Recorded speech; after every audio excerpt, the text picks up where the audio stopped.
Welcome to this very special Anzac Day, Gallipoli Remembrance. I'm Robin Galloway, Chair of the New Zealand Turkey Business Council and founder of the boutique tour company Innovative Travel, who is also a key travel sponsor for the wonderful Gallipoli exhibition at Te Papa. As we reflected upon the silence that would be at Anzac Cove this year, it seems so very sad.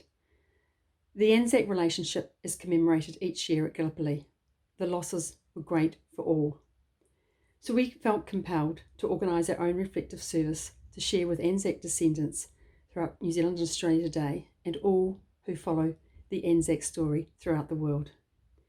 We now move to the still and today very quiet shores of Gallipoli, where the wind is blowing very quietly on a cool morning, and then hear the sounds of a solitary bugle call as the last post is played across the Dardanelles at Anzac Cove.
I would like to make a very warm and special welcome to our guest presenters who are joining us from various parts of the globe this morning for this very special Anzac Day remembrance.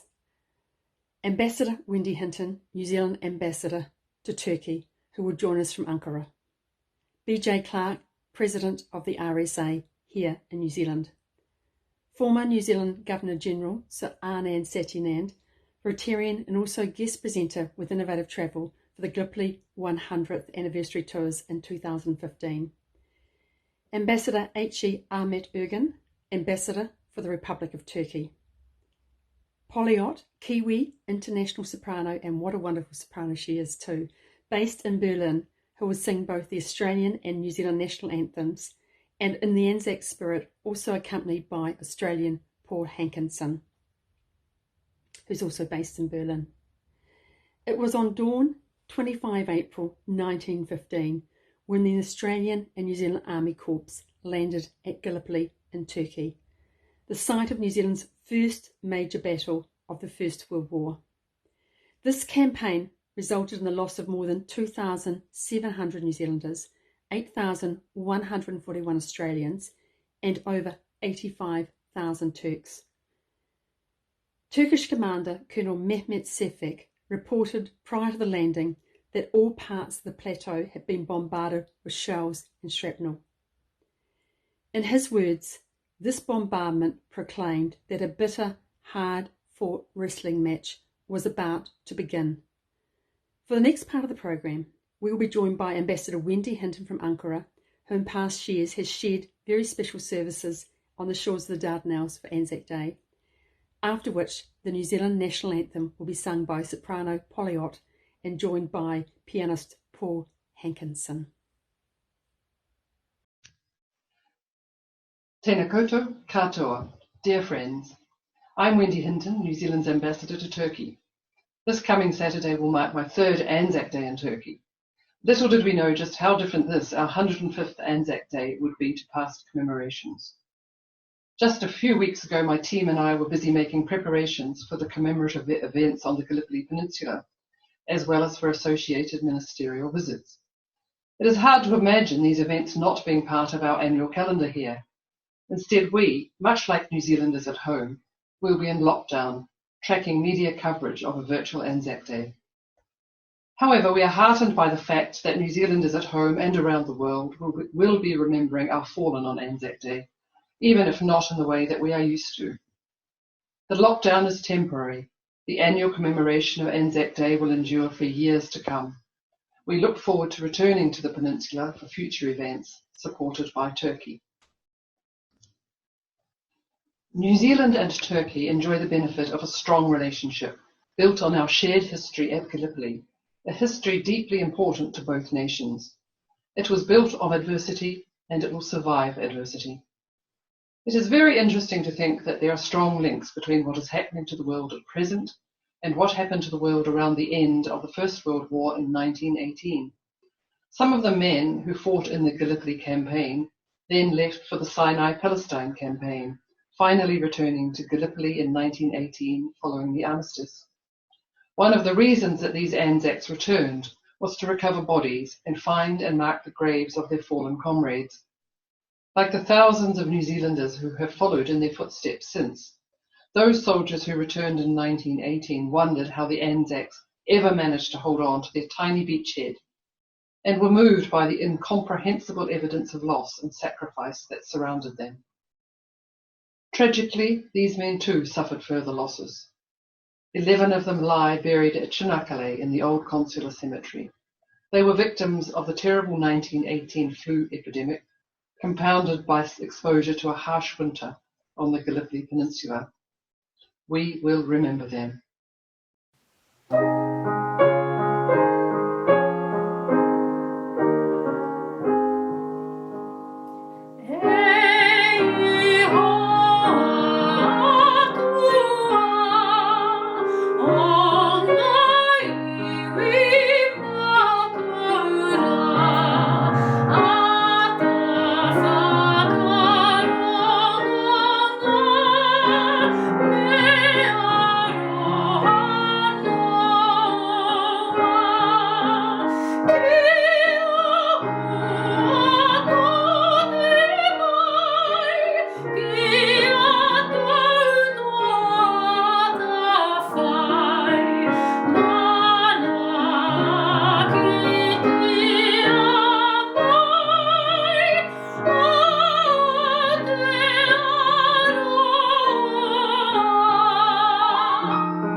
Thank you, Ambassador Wendy Hinton, soprano opera singer Polly Ott, accompanied by Paul Hankinson, for sharing with us on this special day.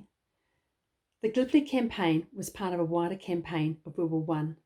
We're now joined by BJ Clark, the National President of the Royal New Zealand Return Services Association for the past 5 years.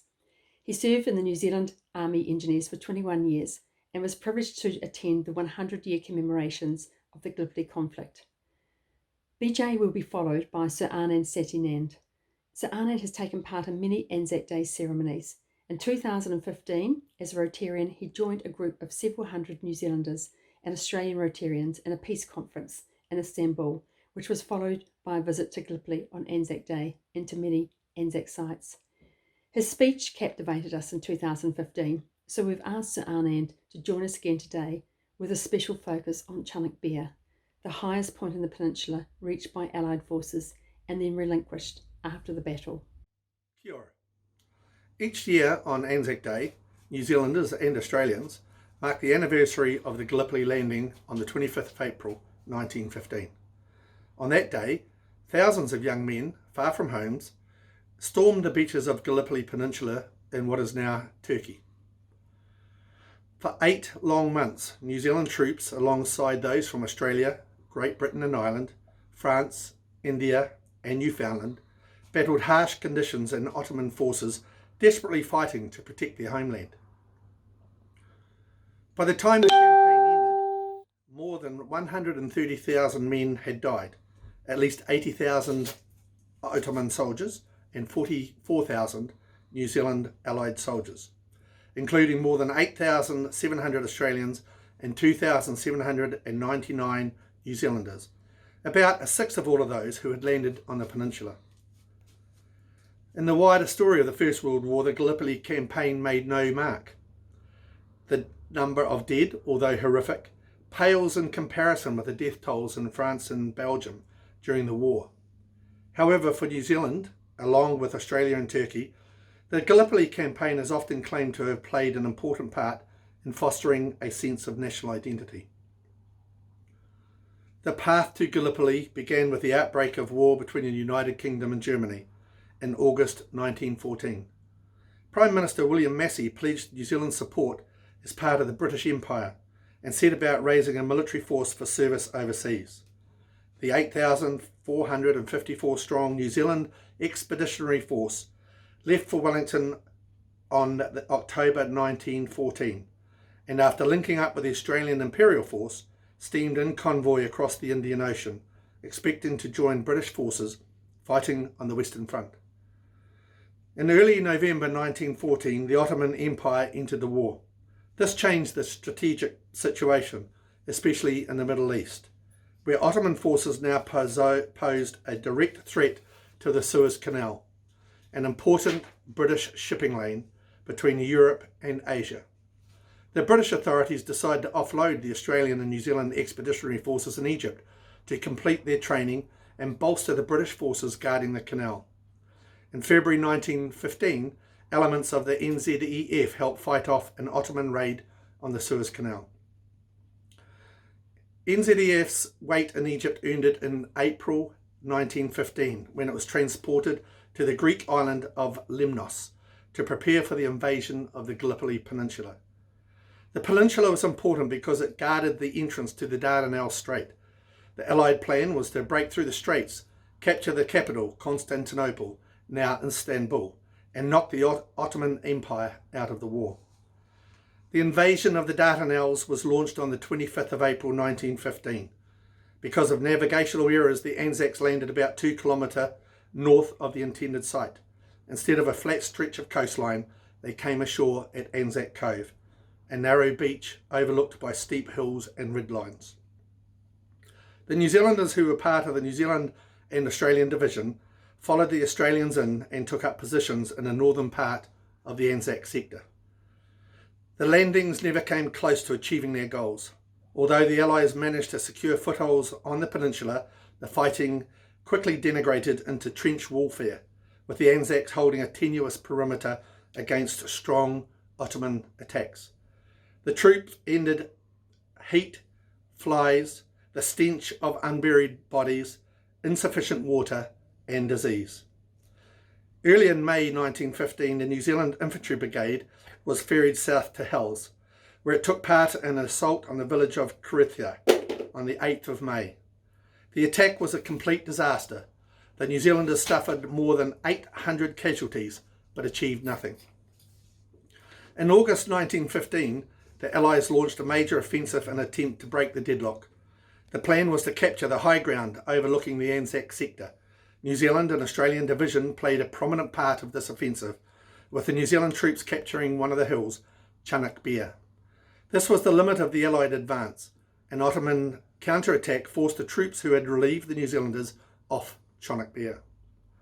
The failure of the August battles meant a return to stalemate. In mid-September 1915, the exhausted New Zealanders' infantry and the mounted rifles were briefly withdrawn to rest and receive reinforcements from Egypt. By the time the New Zealanders returned to Anzac in November, the future of the campaign had been determined. The British government began questioning the value of persisting at Gallipoli, especially given the need for troops on the Western Front and at Salonikia in northern Greece. On the 22nd of November, the British decided to cut their losses and evac Suvla and Anzac. In contrast to earlier operations, the planning moved quickly and efficiently. The evacuation of the Anzacs began on the 15th of December, with 36,000 troops withdrawn over the following 5 nights. Gallipoli was a costly failure for the Allies, and victory came at a high price for the Ottoman Empire, which lost 80,700 men during the campaign. The Gallipoli campaign was a relatively minor aspect of the First World War. The number of dead, although horrific, pales in comparison to the casualties on the Western Front. Nevertheless, for New Zealand, along with Australia and Turkey, it has greatest significance. In Turkey, the campaign marked the beginning of a national revival. The Ottoman hero of Gallipoli, Mustafa Kemal, would eventually become, as Mustafa Kemal Ataturk, the founding president of the Turkish Republic.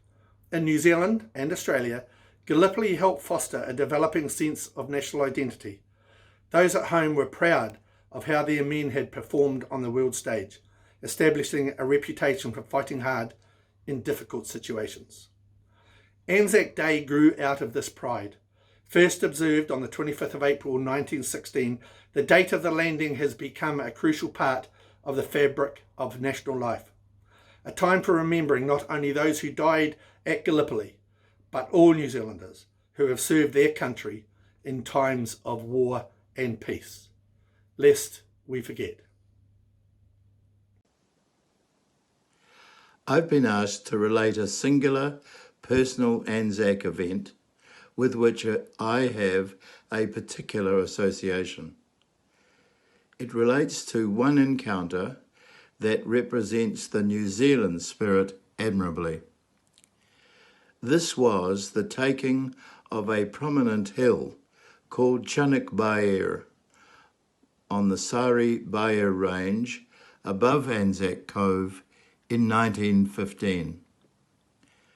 100 years after that, in 2015, my wife and I were part of an Australian and New Zealand group that visited Turkey and who visited that part and who stood on that hill, Chunuk Bair. The battle fought there has a significance for New Zealand because the name Chunuk Bair has become a symbol of what it means to be a New Zealander. Early on the day, a battalion led by Colonel William Malone from Stratford captured the hill from where the soldiers could finally observe the land and sea towards the capital, which was a prime objective of the Allied campaign. The soldiers then met immediate Turkish attempts for them to regain the strategic hill. Malone ordered counterattacks, leading them himself, but sadly he lost his own life later in the day. 2 mornings later, the Turks, led by Kemal Ataturk, who later became president of Turkey, recaptured Chunuk Bair. That action doomed the Gallipoli campaign and led to the evacuation of Allied troops in December 1915. The symbolism of Chunuk Bair for New Zealanders has never died. Those who participated had joined the war as part of a bigger imperial plan. However, the soldiers died there as New Zealanders. As the then ambulanceman and later pastoral cleric Ormond Burton recounted some years later, and I quote him, "The way men died on Chinook is shaping the deeds yet to be done by generations still unborn." When the fighting died down, there was no longer any question but that New Zealanders had commenced to realise themselves as a nation.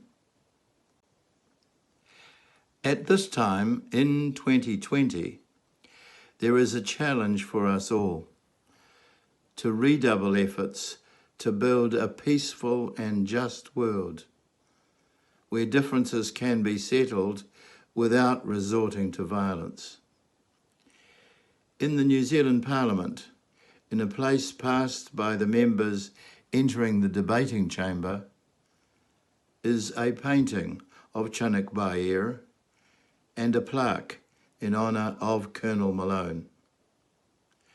I close quoting a First World War poem that aptly describes the sacrifice and spirit of the Anzacs.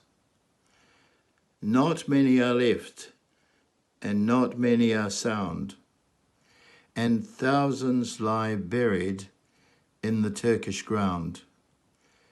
These are the Anzacs.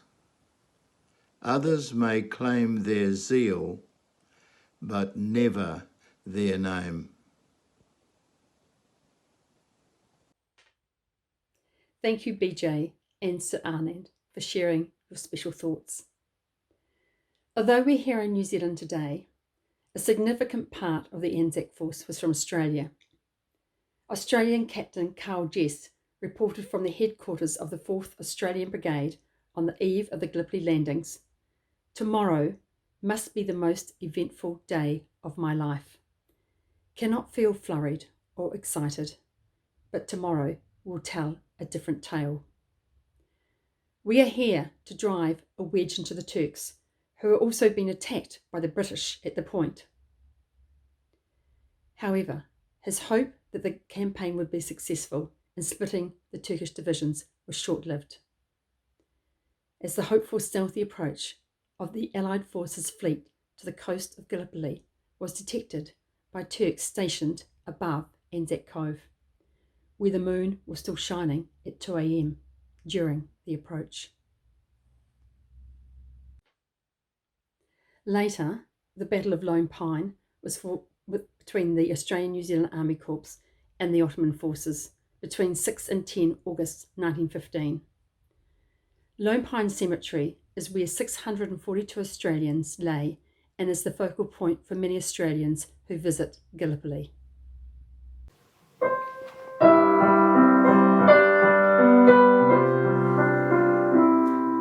Australians, oh, let us rejoice, for we are young and free. We've golden soil and wealth for toil, the whole is good, I see. Our land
As I was growing up and heard stories of Gallipoli before it was finally possible to visit there in person, my personal perspective was very much that of our Kiwi and our brave soldiers. However, having been privileged to take part in Anzac Day services at Gallipoli and explore Gallipoli other times of year and further discovered the amazing country of Turkey, I've also met many Turkish descendants who have shared their personal stories of loss, which has provided new insights into this battle, which had huge impacts for all. I'd like to introduce you now to Ambassador Ahmet Ergin, the Republic of Turkey's ambassador to New Zealand, who's going to join us from Wellington to reflect on his Gallipoli journey, which will be followed by the Turkish national anthem. Distinguished viewers and Kiwi friends, kia ora, iyi günler, greetings. It is my great honor and a true privilege to commemorate this year's Anzac Day with my dear friend Ambassador Wendy Hinton in Turkey and all other dear friends from New Zealand and the rest of the world. In 2018, both Wendy and I were privileged to accompany Her Excellency the Governor General, Right Honorable Dame Patsy Reddy, to Anzac Co for the Anzac Day commemorations. We paid homage, as we have each year since the war, to our fallen ones and to the friendship built by a great man, Atatürk, who managed to transform the legacy of a tragic war into the foundation stone of our unique relationship with New Zealand and Australia. For me personally, my Anzac journey began when I first visited Çanakkale Gallipoli 3 decades ago as a student. It continued as an ambassador in South Sudan, where we Turks, New Zealanders, and Australians stood side by side in the heart of Africa. In 2017, thinking that it would be my final destination in this journey, I arrived in Wellington, to the bosom of New Zealand. Who would have thought that there will yet be another stop? But here we are today, once again commemorating Anzac Day, side by side, but with the creative idea of Ms. Robin Galloway, co-chair of Turkey-New Zealand Business Council. During these extremely difficult days of COVID-19, we remain in our bubbles and through digital means are demonstrating that we can still come together to commemorate the eternal monument to peace and friendship, bucketed to us, and which we hold so dear. In the coming years, it is my sincere hope that my Anzac journey will continue back in where it all started, in Gallipoli, Çanakkale. I would personally like to encourage every New Zealander and Australian to explore, at least once in their lifetime, the Çanakkale Gallipoli Peninsula and Anzac Co in Turkey, where the poppy seeds of a lasting friendship were first sown. I am confident that careful contemplation of the vast devastation and loss of life had led us to a better comprehend extraordinary sacrifice of a whole generation. We commemorate this day in admiration of them, and we will remember them. Thank you.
Thank you for joining us today. Before we return to Chunuk Bair, I'd like to say thank you to our guests, Ambassador Wendy Hinton, BJ Clark, Sir Arnan Satyanand, Ambassador Ahmet Ergin, Poliot, and Paul Hankinson. Thank you also to our innovative travel production team. We will now return to the Gallipoli Peninsula for our last remembrance at Chunuk Bair, just as we would if we were there today, where we will bid farewell to Anzac Day in Turkey with the last post bugle call, for we will remember them.